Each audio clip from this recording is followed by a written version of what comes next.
आज के यानी 30 मार्च 2022 के मार्केट एनालिसिस के वीडियो में। चलिए दोस्तों स्टार्ट करते हैं आज का डेटा एनालिसिस और देखते हैं कि कौन से कैटेगरी के क्लाइंट्स किस तरफ का डेटा लेके गए हैं और किस तरफ की पोजीशन बनाई है। और कल बाजार के जरिए आ सकते हैं तो रिटेलर्स फिर से गए हैं बियरिश, टीआईएस गए हैं मिक्स टू बुलिश, एफआईज गए हैं बुलिश और प्रोज भी गए हैं मिक्स टू बुलिश। अब चलिए चलते हैं, स्टार्ट करते हैं डिटेल में एनालिसिस। इंडेक्स फ्यूचर से करेंगे शुरुआत। रिटेल क्लाइंट्स यानी आप और हम, डोमेस्टिक इंस्टीट्यूशंस, फॉरेन इंस्टीट्यूशंस और प्रोज यानी एचएनआईज यानी प्रोप्राइटरी अकाउंट्स। तो रिटेलर्स के पास अब बचे हैं सिर्फ 4000 कॉन्ट्रैक्ट्स।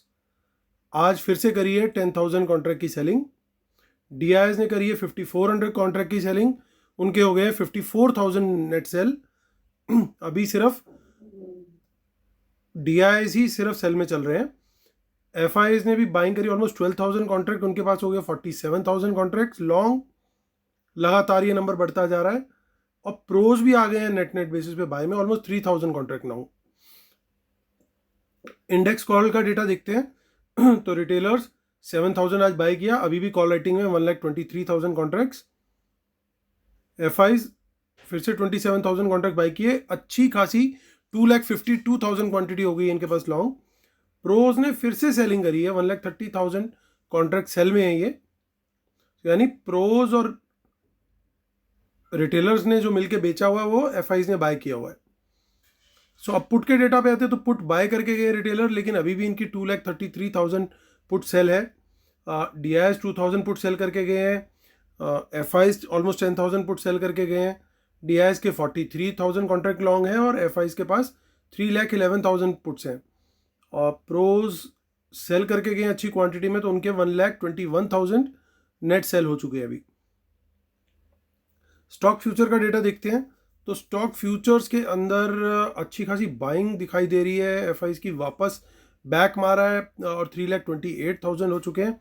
और जो हमेशा होता है कि एक्सपायरी जब पास आती है तो रिटेलर्स की स्टॉक्स और कॉल दोनों की, स्टॉक कॉल और पुट दोनों में सेलिंग दिखाई देती है, क्योंकि अब प्रीमियम ऑलमोस्ट ख़त्म हो चुके होते हैं और तो जो मिल रहा होता है रिटेलर वो लेकर के निकलने की कोशिश करता है।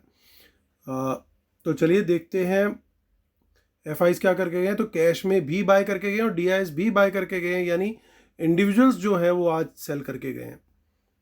सो अब देखते हैं हम यहाँ पे ऑलमोस्ट 18,000 कॉन्ट्रैक्ट की अनवाइंडिंग है निफ्टी के अंदर। प्रीमियम डिस्काउंट कुछ ज़्यादा दिखेगा नहीं क्योंकि एक दिन की एक्सपायरी है अब सिर्फ। सो कल ही मंथली एक्सपायरी है हमारी। अब चलते हैं हम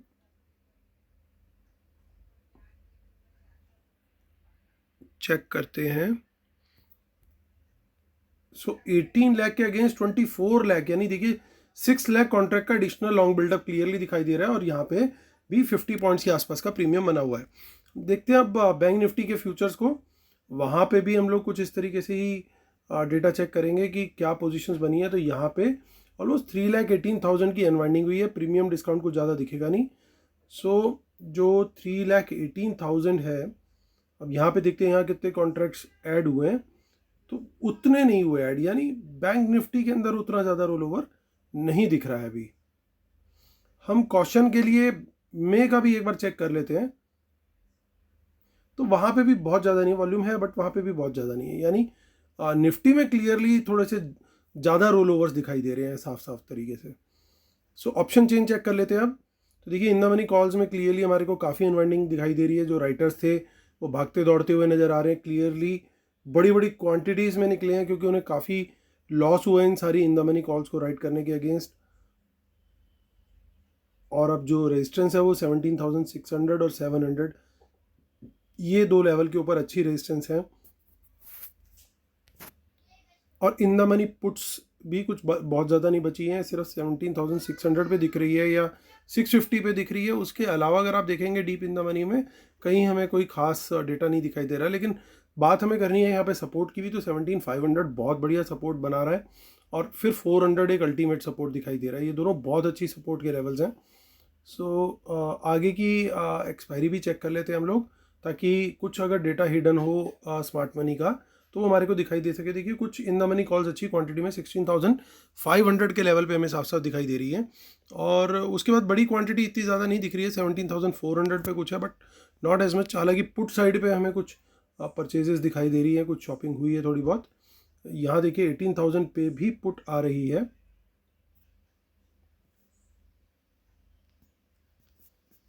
सो देखिए 18,000 की पुट में भी जो प्रीमियम है कोई ज़्यादा नहीं है। वंस अगेन वही सेम केस जो हमने कल स्पॉट किया था कि जब भी कोई प्रीमियम नहीं दे रहा, इसका मतलब किसी भी लेवल पे वो सेल करने को रेडी है। यहाँ पे अगर ये 500 या 510 के आसपास बिक रही है, 498 हमारा लेवल है, यानी 18,000 में से अगर मैं 510 भी माइनस कर दूँ तो ऑलमोस्ट 490 का लेवल आता है, यानी सिर्फ 8 रुपये का प्रीमियम है। और एक हफ्ता भी पड़ा है, हालांकि ठीक है इन द मनी है, but still it is as good as a future without any premium.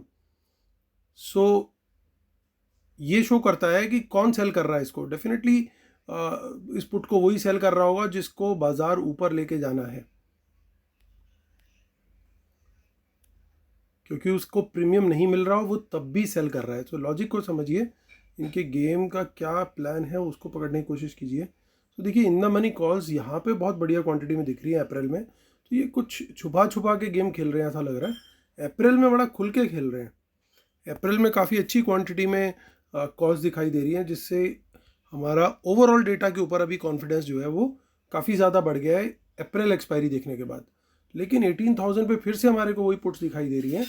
हालांकि ये भी इसमें भी प्रीमियम बहुत ज़्यादा नहीं है, हालांकि है तो सही फिर भी, क्योंकि काफ़ी टाइम पीरियड है, और बट स्टिल कॉल साइड काफ़ी थी। हालांकि अब यहाँ पे आकर के हम पुट भी बहुत सारी देख रहे हैं। अब देखिए काफ़ी सारी पुट्स हैं। सो एक बढ़िया जोरदार एक्सपायरी होने वाली है ऐसा लग रहा है पूरा डेटा देखने के बाद। भी बैंक निफ्टी को भी हम चेक कर लेते हैं। सो बैंक निफ्टी की ऑप्शन चेन हमें कुछ अनवाइंडिंग ही दिखा रही है मोस्टली, कोई इन द मनी कॉल बिल्कुल भी नहीं है।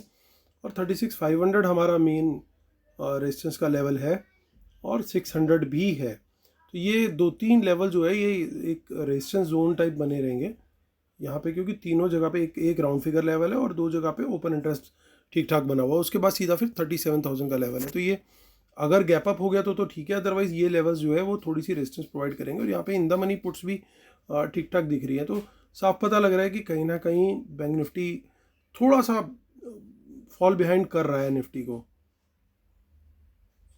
क्या वो कल का दिन है जिस दिन बैंक निफ्टी आउट परफॉर्म कर देगा, वो देखने वाली बात होगी। क्योंकि पिछले 2 दिनों से जिस तरीके से जनरली बैंक निफ्टी चलता है, उसका जो मूव्स होते हैं वो उस लेवल पे देखने को नहीं हमें मिल पा रहा है। लास्ट में ज़रूर कुछ मूव आता है, बट पूरा दिन वो एक ही जगह पे, अगर आप 1 घंटे बाद देखो तो जहाँ पे 1 घंटे पहले था बाजार वहीं पे खड़ा हुआ दिखाई देता है। सो 28 अप्रैल में भी सरप्राइजिंगली कुछ डेटा नहीं है बैंक निफ्टी में, यानी जो पोजीशंस बन रही हैं वो मोस्टली बैंक निफ्टी के अंदर ही बन रही है, बैंक निफ्टी में नहीं बनी कुछ खास। तो चलिए अब चलते हैं, हम डिस्क्लेमर पढ़ते हैं और उसके बाद रूल्स देख लेते हैं। और ये हमारे रूल्स हैं, प्लीज़ इनको आप पढ़ लीजिए। और वेबिनार के लिए जितनी जल्दी एनरोल करेंगे उतनी जल्दी आपको मेरे लाइव ट्रेड्स और मेरा लाइव एनालिसिस मिलना स्टार्ट हो जाएगा। और it will be valid till 10 जून, यानी इस वेबिनार से 2 महीने अगले तक। तो ये बिल्कुल फ्री होगा आपके साथ, वेबिनार के पैकेज का पार्ट है ये। आप मुझे मेल कर सकते हैं mithunjawan@gmail.com पर। तो चलिए दोस्तों करते हैं वापस अपना कंक्लूजन पे आते हैं। तो क्लियरली बाइंग कर रहे हैं, FIIs पोजीशंस ठीक ठाक लेकर के जा रहे हैं, लगातार कॉल्स और फ्यूचर्स के अंदर पोजीशन बन रही है। आज सबसे बड़ा प्लस पॉइंट मुझे दिखा कि स्टॉक फ्यूचर्स के अंदर भी ग्रीन पोजीशन दिखाई दे रही है इनकी। सिर्फ एक ही जगह ऐसी है जहाँ पे थोड़ा गड़बड़ है, वो है इनके पास पुट काफ़ी क्वांटिटी में है। So that could be hedge for some stock futures, इनके इंडेक्स फ्यूचर्स उसके लिए हेज हो सकती है। कोई deep in the money calls हैं जो कि फ्यूचर की तरह, उसके लिए भी मे बी हेज हो सकती है, कुछ फार पुट्स हो सकती हैं, that is also possible. Stock options में इनकी कोई ज़्यादा पोजीशन कभी होती नहीं, तो इनके लिए जो हेजिंग का मेन टूल होता है, देखिए आप यहाँ पे तो इनकी पुट्स का नंबर आपको बिल्कुल भी नहीं दिखेगा, ऑलमोस्ट 190 पुट्स हैं सिर्फ। तो ये कोई बड़ी क्वांटिटी नहीं है, तो इनको हेजिंग के लिए जाना पड़ता है तो इंडेक्स पुट पे ही जाना पड़ता है। अब प्रोज का डेटा देखते हैं, तो प्रोज के डेटा को ये यहाँ पे न्यूट्रल आ चुका है, लेकिन ये कॉल राइटिंग है, ये एक गड़बड़ साइन है थोड़ा सा। हालांकि पुट राइटिंग उससे ज़्यादा हुई है, ओवरऑल नंबर लगभग बराबर है। सो ये एक कन्वे करता है कि कल ज़रूर एक बार साइडवेज जोन जाएगा। तो मार्केट कल कुछ भी व्यू ले सकता है, लेकिन डेटा हमें क्या कंफर्म कर रहा है कि अगर वर्ल्ड मार्केट का सपोर्ट मिला तो हम लोग ऊपर की डायरेक्शन में चलने चाहिए। सो हमारी स्ट्रेटेजी डेफिनेटली यही रहेगी कि प्राइस एक्शन कंफर्मेशन मिलने पर पहला ट्रेड लॉन्ग साइड का ही होगा, और सब्जेक्ट टू कि वर्ल्ड मार्केट भी उस समय नॉर्मल कंडीशन में हो, कोई बहुत ज़्यादा माइनस में या रेड में ना चल रही हो, अदरवाइज फिर नहीं हो पाएगा। सो ये होगी हमारी पहली स्ट्रेटेजी। लेकिन उसके बाद क्या हो सकता है मूव? उसके बाद मुझे ऐसा लगता है कि मार्केट साइडवेज जा सकता है, क्योंकि दोनों साइड पे कॉल और पुट अच्छी क्वांटिटी में बेच के बैठे हुए हैं प्रोस, तो ये साइडवेज करने की कोशिश करेंगे। सेकंड हाफ बहुत इंटरेस्टिंग होने वाला है कल। अगर आप लोग को याद हो कि पिछले एक्सपायरी में भी सेकंड हाफ में बहुत ज़बरदस्त मूव आया था, सो सेकंड हाफ में बहुत ज़्यादा कॉशियस रहना पड़ेगा। और उस समय मार्केट या तो एकदम ऐसे निकलेगा या एकदम ऐसे निकलेगा, इन दोनों में से कोई एक सिनेरियो होने वाला है, और बहुत तगड़े तरीके से होने की पॉसिबिलिटी है। तो पहला ट्रेड तो मेरा प्राइस एक्शन कंफर्मेशन में रहने वाला है अपसाइड का। सेकंड ट्रेड के लिए मैं ऑप्शन सेलिंग कंसिडर करूंगा, स्ट्रेडल दोनों तरफ की कॉल पुट बेच करके विद द प्रॉपर हेजिंग।